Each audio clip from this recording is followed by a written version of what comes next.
subscribe and don't forget to press the bell icon to get notified whenever we upload a new video. नमस्कार, स्वागत है आपका ET now स्वदेश में और आप देख रहे हैं टैक्स मंत्रा। मैं हूं आपके साथ पूजा त्रिपाठी और आज हम फोकस करेंगे टैक्स रिफंड पर। इस पर आज हमारी खास पेशकश होगी। एक टैक्स पेयर के लिए कितना ज़रूरी है टैक्स का पेमेंट करना होता है और उतना ही ज़रूरी ये भी है कि आपको अपना जो टैक्स का रिफंड है वो सही समय पर और सही अमाउंट के साथ मिल सके और सुरक्षित क्लेम करना भी यहाँ पर काफ़ी ज़रूरी है। तो आज इस खास शो में हमारा फोकस यहीं पर होगा।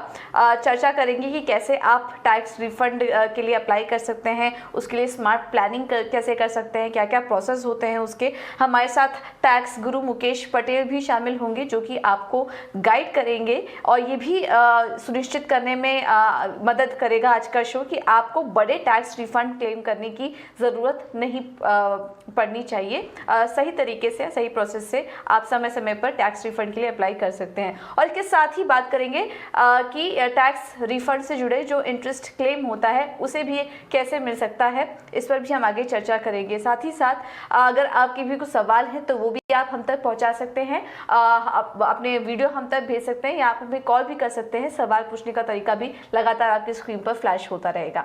तो चलिए अब शो की शुरुआत करते हैं और हमारे साथ मुकेश पटेल जुड़ चुके हैं। मुकेश जी, बहुत बहुत स्वागत है आपका ईटी नाउ स्वदेश में। और सबसे पहले तो ईटी नाउ स्वदेश की टीम की तरफ से आपको जन्मदिन की ढेर सारी शुभकामनाएं और आज के दिन आपने हमें अपना समय दिया, उसके लिए बहुत बहुत धन्यवाद आपका। चलिए शो की शुरुआत करते हैं और टैक्स रिफंड के बारे में थोड़ा और डिटेल में पहले तो आपसे समझना चाहेंगे। जब इससे जुड़ी चीज़ें आती है तो पहला सवाल यही दिमाग में आता है कि ये कब और कैसे अराइज होता है और क्या टैक्स पेयर का इस पर कोई कंट्रोल होता है? पूजा, सबसे पहले तो जन्मदिन की बधाई देने के लिए बहुत बहुत शुक्रिया। मैं ईटी नाउ स्वदेश परिवार से हूं और मेरा लगाव है केवल ये टीम के साथ नहीं, हमारे बहुत सारे लाखों दर्शकों के साथ जो हमारा प्रोग्राम बहुत ही दिलचस्पी के साथ देख रहे होते हैं। इसलिए हमने आज ये चुना है जो सब्जेक्ट टैक्स रिफंड का। समझिए, ये मुकेश पटेल और ईटी नाउ स्वदेश टैक्स मंत्र की ओर से हमारे दर्शकों को एक रिटर्न गिफ्ट है, क्योंकि आपको किसी को भी रिफंड कितना प्यारा लग सकता है वो हम समझते हैं। हालांकि एक समय था कि जब रिफंड का इंतजार करते करते हफ्ते नहीं, महीने और कई बार साल भी लग जाते थे। और आज हम ये CPC, central processing centre Bengaluru के चमत्कार देखिए तो दिन में नहीं लेकिन घंटों में भी इंटीमेशन के साथ आपके रिफंड निकले हुए आपको जो मैसेजेस मिल जाते हैं। इतनी हमने बढ़ोतरी तरक्की की है। तो सबसे पहले जो आपका सवाल है कि ये रिफंड कब खड़ा होता है। अब ऐसा है कि आप अपना जो रिटर्न पेश करते हैं उस पर जो टैक्स पेएबल है वो टैक्स पेएबल की कंपैरिजन में आपका जो टैक्स पेमेंट किया गया है, या तो आपने एडवांस टैक्स के तौर से पे किया है या टीडीएस या टीसीएस के तौर से डिडक्ट या कलेक्ट हुआ है, तो ये सब का टोटल करते हुए अगर आपका टैक्स पेमेंट ज्यादा है आपके टैक्स पेएबल से तो रिफंड बनता है। और आपने अपने इंट्रोडक्शन में बिल्कुल सही बात बताई कि हर एक टैक्स पेयर को ये स्मार्ट प्लानिंग करनी चाहिए कि जरूरत से ज्यादा उसको रिफंड क्लेम नहीं करना पड़े, क्योंकि टीडीएस टीसीएस तो अपने तरीके से कटते रहते हैं। तो ये कई बार उसको कटने की जरूरत भी नहीं है। आप इसके लिए फॉर्म 15G 15H भी फाइल कर सकते हैं। कई बार क्या होता है, आपको एडवांस टैक्स के नियम पता नहीं है, आप सीनियर सिटीजन है, आपकी बिजनेस या प्रोफेशन की इनकम नहीं है, तो आपके लिए एक बहुत अच्छा नियम बनाया गया है कि 60 साल के ऊपर और इंडिया के आप रेसिडेंट टैक्स पेयर हैं तो आपको एडवांस टैक्स भरने की ही कोई आवश्यकता नहीं, आप सेल्फ असेसमेंट टैक्स भर सकते हैं। तो ऐसे केसेस में ये सही जानकारी के आधार से आप अपने रिफंड की रकम को नियमन कर सकते हैं, इसका आयोजन कर सकते हैं। ये हमारा मैसेज होना चाहिए आज पूजा। बिल्कुल। तो इस पर आप ध्यान रखिए इन सभी बातों पर, और टैक्स रिफंड किस तरह से अराइज हो सकता है ये भी हमने आपको डिटेल में बताया।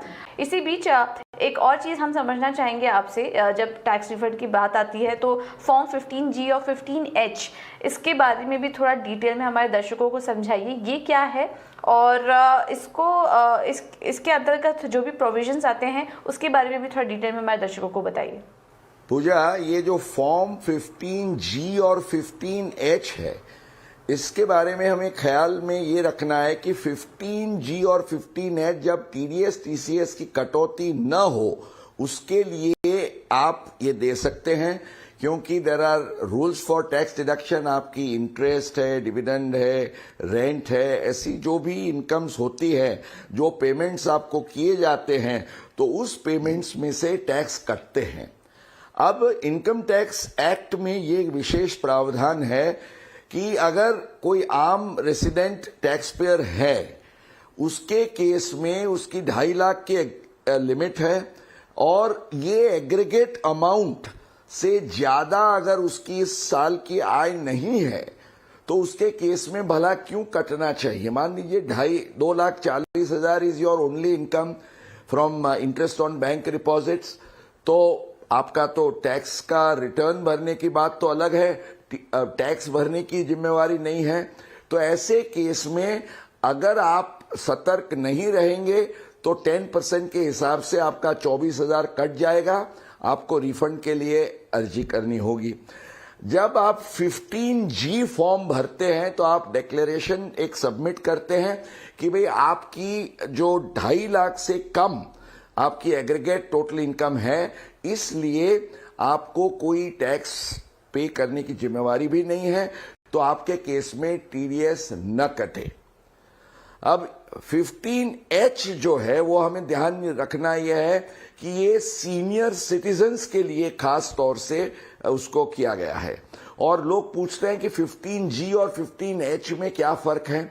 अपार्ट फ्रॉम दी फैक्ट कि ये नॉन सीनियर और ये सीनियर के लिए है, बहुत बड़ा फायदा सीनियर सिटीजन्स को 15H के तहत ये दिया गया है कि 15G में 2.5 लाख की एग्रीगेट इनकम लिमिट क्रॉस कर गए तो आप दे नहीं सकते, क्रॉस कर गए तो आपका TDS कट जाएगा। पर यहां नियम ये है कि आपकी जो भी इनकम है, टैक्सेबल इनकम, उस पर अगर आपको कोई आयकर भरने की जिम्मेवारी नहीं है, no income tax is payable. अब हम सब जानते हैं कि 5 लाख रुपए तक की टैक्सेबल इनकम पर 87A का रिबेट ध्यान में रखते हुए आपका कोई टैक्स नहीं बनता। अब एक सीनियर सिटीजन के केस में मान लीजिए उसकी 7 लाख की आय है, 50,000 उसका 80TTB, 80D में कुछ उसका 50,000 और 1.5 लाख 80C का गिने तो उसका 5 लाख से कम हो जाएगी इनकम, तो इनकम पर टैक्स विल बी 0। तो ये केस में 7 लाख की इनकम होने के बावजूद वो 15H भर सकता है। पूजा, एक दूसरी बात ये ख्याल में रखनी है, जो एक बारीकी जो कई लोगों को पता नहीं है। 15H हालांकि रेसिडेंट इंडिविजुअल सीनियर सिटीजन्स के लिए है, 15G केवल रेसिडेंट इंडिविजुअल्स नहीं, HUF है, AOP है, कोई ट्रस्ट है, कोऑपरेटिव सोसाइटी है, माना कंपनी या फर्म के सिवा कोई भी टैक्स पेयर है, उसके केस में ये फाइल किया जा सकता है। तो ये 15G 15H की जानकारी बहुत उपयोगी रहती है और इसके आधार से आपको बड़ा रिफंड क्लेम न करना पड़े, इसका आप ख्याल रख सकते हैं। पूजा, बिल्कुल, ये काफ़ी इंपॉर्टेंट जानकारी देखिए आपको दी गई 15G और 15H की। जो इनकम लिमिट तो वो हमने आपको बताई ही, लेकिन इंडिविजुअल, HUF, AOP, ट्रस्ट भी इसका फ़ायदा उठा सकते हैं, तो इसके बारे में देखिए हमने आपको एक इम्पॉर्टेंट जानकारी दी है। मुकेश जी, अगला सवाल मेरा इस पर इंटरेस्ट होगा, क्योंकि जो रिफंड है ये सरकार की तरफ से आता है, इनकम टैक्स डिपार्टमेंट की तरफ से आता है, तो क्या इस पर हमें कुछ इंटरेस्ट का भी बेनिफिट होता है, इस पर कुछ इंटरेस्ट मिलता है, और इससे जुड़ी क्या कुछ शर्तें हैं जिसका हमें ध्यान रखना चाहिए? पूजा, आपने बहुत अहम सवाल उठाया है और ये सवाल की जानकारी न होने के कारण कई केसेस मैं आपको एग्जांपल्स के साथ समझाऊंगा, कई केस में टैक्स पेयर उलझन में पड़ जाते हैं। अब सबसे पहले तो नियम आप ये समझ लीजिए कि जैसे आपने टैक्स कम भरा है तो आपसे इंटरेस्ट की वसूलात की जाती है, तो वसूली की जाती है। उसी तरह से अगर आपने टैक्स ज्यादा भरा है तो आपको रिफंड पर इंटरेस्ट भी मिलता है। लेकिन इसमें एक 10% का कुशन दोनों के लिए रखा गया है। 10% कुशन में चार्ज नहीं होता है, और मान लीजिए आपका जो टैक्स पेबल है उससे 10% से ज्यादा की सीमा में अगर आपका रिफंड है, मान लीजिए आपका टैक्स पेबल 1 लाख है अपने रिटर्न इनकम पर, तो 10,000 से ज्यादा का रिफंड होगा तभी आपको इंटरेस्ट मिलेगा। कितना इंटरेस्ट मिलेगा? तो इंटरेस्ट की अमाउंट है 0.5% पर मंथ, माना हर प्रति मास 0.5% के रेट के हिसाब से आपको इंटरेस्ट मिलता है। तो ये तो अच्छी बात है। हालांकि आपसे वसूली 1% के हिसाब से होती है। ये हमेशा हमारा एक माइंड रहा है। हम कहेंगे बजट में भी इसको उन्होंने गैप करना चाहिए, पूरा 0.5% और 1% का ये सही नहीं है, पर उसको अभी बगल में रखें हम। तो ख्याल में रखने वाली बात यह है कि इसमें जो आपने कहा ना शर्तें, ये बहुत एक महत्वपूर्ण शर्त यह है कि आप अपना आयकर रिटर्न टाइम से भरें, क्योंकि जो सेक्शन 244 कैपिटल ए है जो आपको इंटरेस्ट का राइट देती है, सबसे पहले तो ये ख्याल में रखिए कि वित्तीय वर्ष में आपका टैक्स का पेमेंट होता है। इंटरेस्ट की एलिजिबिलिटी शुरू होती है 1 अप्रैल, माना असेसमेंट ईयर की शुरुआत से, और जब तक आपको रिफंड मिलता है उस डेट तक का आपको ये 0.5% पर मंथ के हिसाब से दिया जाता है। अब अप्रैल में आपका इंटरेस्ट शुरू होता है। लास्ट ईयर की बात करें तो दिसंबर में आपको नॉन ऑडिट केस में रिटर्न फाइल करना था। 31 दिसंबर आप चूक गए और आपने मान लीजिए जनवरी के 2-4 दिनों में ये भरा या आज भरते हैं, आपको बड़ा नुकसान हो सकता है। क्यों?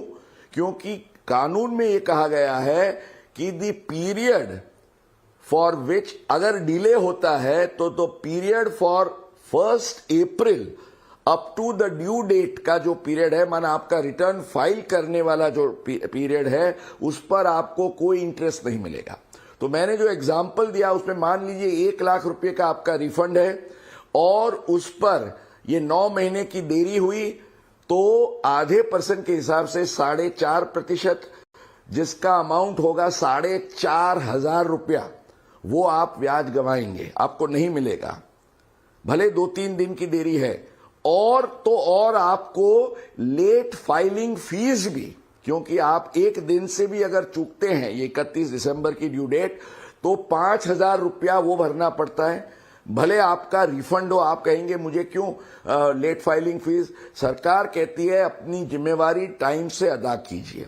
तो मेरे जैसे एग्जाम्पल में समझाया, एक थोड़ी सी आपकी आलस के कारण आपको 4,500 और 5,000, 9,500 रुपए का नुकसान हो सकता है। तो ये आज हमारा मैसेज होना चाहिए दर्शकों को कि अपनी आयकर रिटर्न फाइल करने की जिम्मेवारी समय पे वो पूर्ण करें। पूजा सर, इस पर आपने जो टाइम पर क्लेम करने की बात की, मान लीजिए अगर एक टैक्स पेयर भूल जाता है समय पर क्लेम करना, तो फिर वो क्या उसके पास कोई प्रावधान है कि वो वापस से रिफंड को क्लेम कर सके? बिल्कुल पूजा, ये जो आपने मुद्दा उठाया है वो कई लोगों के लिए समस्या होती है। आपने अपना रिटर्न भर दिया, मान लीजिए कि असेसमेंट ईयर 20-21 का रिटर्न भरने का आपका लेटेस्ट टाइम था 31 मार्च 2021।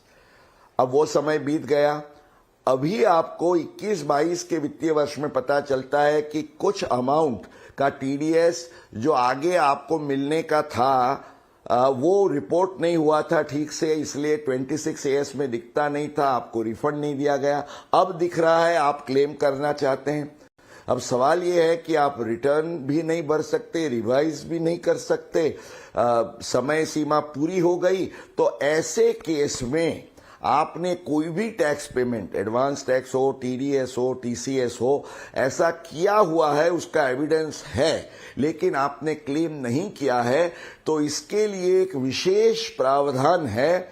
इसका एक बोर्ड का सर्कुलर 2001 से लेके है कि आप ऐसे केस में जो आपका संबंधित आकारणीय वर्ष है उससे 6 साल पीछे जाके, माना अगर हम ये आज अभी 21-22 की बात करें तो आप समझिए 15-16 और उसके बाद के सालों के लिए अगर कुछ भी चूक हुई हो तो आप अपना रिफंड क्लेम कर सकते हैं। हालांकि इसके कुछ नियम हैं जो हम दर्शकों को एक छोटे से ग्राफिक्स के साथ भी दिखा रहे हैं। अगर 1 लाख तक की सीमा में ये आपकी अमाउंट है तो उसके लिए आप अपने संबंधित कमिश्नर ऑफ इनकम टैक्स, जहां आपके जुरिस्डिक्शन में है, उनको एप्लीकेशन करिए आप। अगर 1 से 5 लाख तक है तो चीफ कमिश्नर, जो राज्य के मुख्य सिटी में होते हैं, और 5 लाख से ज्यादा है तो आप central board of direct taxes को दिल्ली इसकी एप्लीकेशन कर सकते हैं। तो ये बहुत वेलकम प्रोविजन है। हालांकि इसके साथ एक ये शर्त भी जुड़ी है कि चूक आपकी हुई है तो सरकार इस पर आपको इंटरेस्ट नहीं देगी। पर ये एक बहुत बड़ी बात है कि अगर कुछ भी कारण से आपकी जानकारी या जानकारी बिना आप कुछ चूके हुए हैं और ये आपकी आय है, उस पर ये टैक्स आपका ही भरा गया है या कटा गया है या कलेक्ट किया गया है, तो आप इसका बिल्कुल बाकायदा कॉन्डेनेशन के साथ रिफंड क्लेम कर सकते हैं। पूजा ओके, बिल्कुल। तो चलिए, ये सुझाव आपको दिया गया है। अब वक्त है, कुछ दर्शकों के सवाल भी हमें मिलना शुरू हो चुके हैं इस बीच, वो भी एक एक करके शामिल कर लेते हैं। और पहला जो सवाल हमें आया है वो राजेंद्र देश पांडे जी का आया है। राजेंद्र जी, पूछिए, आपका सवाल क्या है? मेरा सवाल यह है कि लोअर डिडक्शन सर्टिफिकेट लेने के लिए फॉर्म नंबर 13 अवेलेबल होता है, जो अभी ऑनलाइन अवेलेबल नहीं है, तो उसके लिए कोई पर्याप्त सुझाव दीजिए। और दूसरी बात यह है कि लोअर डिडक्शन सर्टिफिकेट के लिए दूसरा कोई पर्याय हो तो वो भी सुझाइए। जी, फॉर्म 13 के बारे में इन्होंने अपना सवाल किया है, इनको क्या सुझाव देंगे आप? मैं सबसे पहले तो उनको कॉम्प्लीमेंट करूंगा। पूजा, मैं सबसे पहले उनको कॉम्प्लीमेंट करूंगा कि उन्होंने बहुत सही सवाल सही समय पे पूछा है।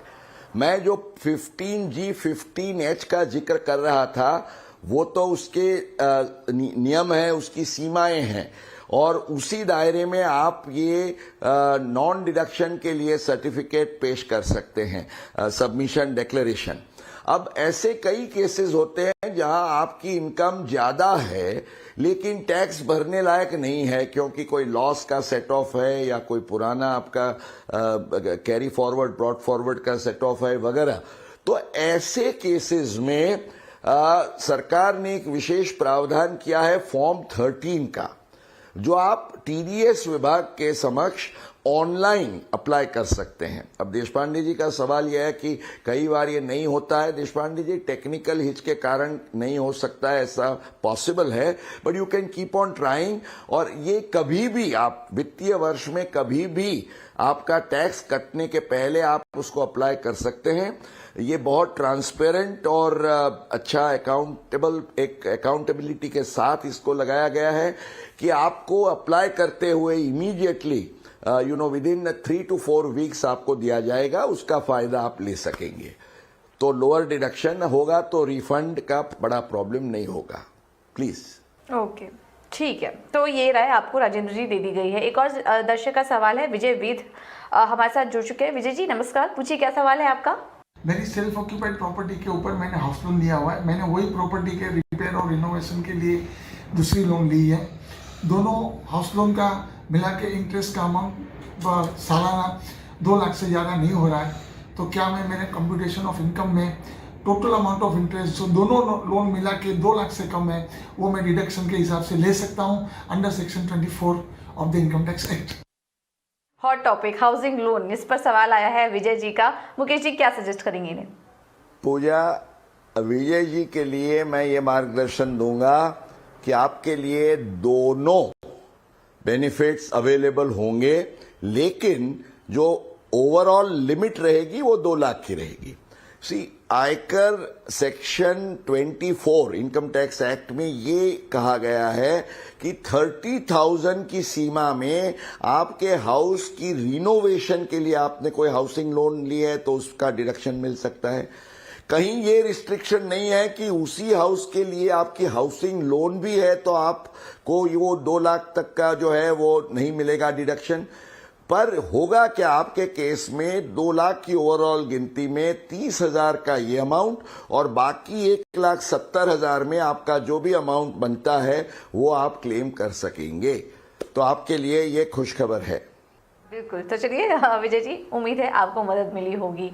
और तो फिलहाल इतने ही सवालों को हम शामिल कर पाएंगे। मुकेश जी, बहुत बहुत शुक्रिया आपका समय देने के लिए और रिफंड पर डिटेल में हमारे दर्शकों को मदद करने के लिए बहुत बहुत धन्यवाद आपका।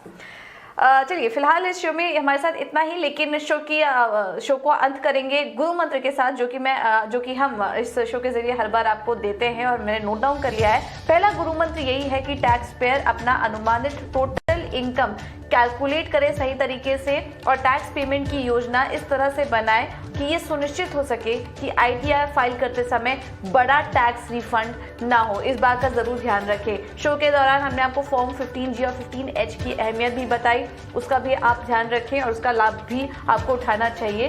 तो ये भी हमने आपको बताया कि कैसे उठा सकते हैं। और तीसरा बहुत इंपॉर्टेंट, अपना टैक्स रिटर्न समय पर फाइल करें ताकि ये सुनिश्चित हो सके कि आप इंटरेस्ट ना खोएं या फिर सबसे बड़ी बात, आपको इस दौरान कोई लेट फाइलिंग फीस, बड़े जुर्माना ना देना पड़े। इस बात का भी जरूर ध्यान रखिए। चलिए इसी गुरु मंत्र के साथ मुझे दीजिए इजाजत।